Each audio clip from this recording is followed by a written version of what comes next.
Hey, it's Greg from Hot 1017, and on the phone with me today, I don't think there's any way to overstate this at all. Just a true legend in the hip-hop industry.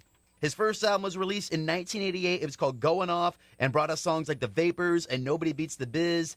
Then in 1989, he released The Biz Never Sleeps, which had the song Just a Friend, which is now going on 25 years as just being a global hit. The one, the only, Biz Markie is on the phone. Dude, thank you so much for joining me today. Hey, how you doing? I'm good, man. I'm good. So I understand you're coming up to are you in the Bay right now? Or are you I'm in the Bay. Getting ready. I'm throwing out the first pitch to the Oakland A's game. Right. Now, I got to ask, since you're throwing out the first pitch at the A's game, the most obvious question. I know you saw what happened to 50 Cent in New York.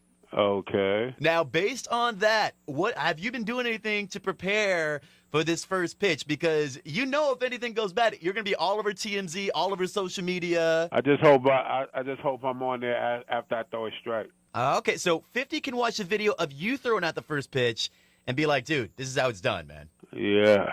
Nice, man. Now, let me get this straight. You're going to be out there tonight serving Zevia root beer floats. Am I right? Oh, yes. Yeah, because I'm part of the company, and that's what made me lose my weight. Zevia is sweetened by the stevia plant. And I understand that you have diabetes and you lost 140 pounds. Yeah. In part to this zero-calorie soda right here. Is this something that you would recommend to someone that's going through what you went through?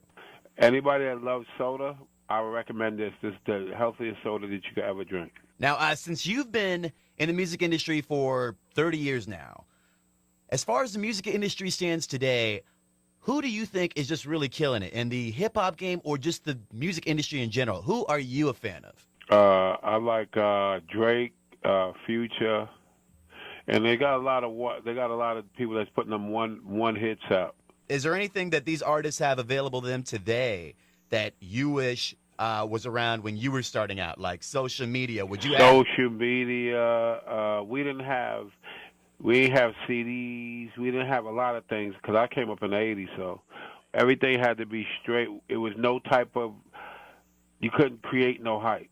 Right. Yeah, you had to be what you had to be. Right. And one thing that's crazy about today is you can know a whole lot about an artist without necessarily even knowing a whole lot about their music. Yeah. Yeah, and I mean, a lot of that is attributed to social media. Now, if this was around back in the 80s, back when you were coming up, would you have been all over it? Would you have had a Facebook, Instagram, Twitter, everything? Oh, yeah, I would have definitely been because of the stuff we was doing. We were doing me and a Dougie Fresh and people. We were doing stuff nobody else was even think about doing. Right. We were the groundbreakers of what we was doing. Absolutely. Now, back to that, of course, Just a Friend was released in 1989, and it's crazy because to this day, I'm sure you've seen it, whether you're at a bar, a club, wedding, whatever, this song comes on, there's kids who weren't even born when that song came out, who you'll see just singing along with it, top of their lungs, just having a blast. How does that feel that this song is still having that kind of impact on people today? I'm just glad that it was one of them records that I made that people felt what I felt when I made the record. So it's just great. Nice, nice. Now, we are going to be playing that song on my old school feature, the 5 o'clock Rewind today. Now, throughout your career, besides just, of course, the music, you've been doing a lot of stuff. You were on In Living Color, SpongeBob, Wild 'N Out, and one thing... Yo Gabba Gabba. Yo Gabba Gabba. And one thing, though, I got to ask you about is my favorite character, the beatboxing alien in Men in Black 2. Oh, yeah. See, I was DJing for Will at the time, and him and Tommy Lee Jones said, why don't you use your boy to do the part? And they put me in the part. So this was already a preconceived notion. We want to have a beatboxing alien. Yeah. And then they were just like, well, of course, it's got to be Biz Markie then. Yeah, because I was with him, so, Will looked out for me.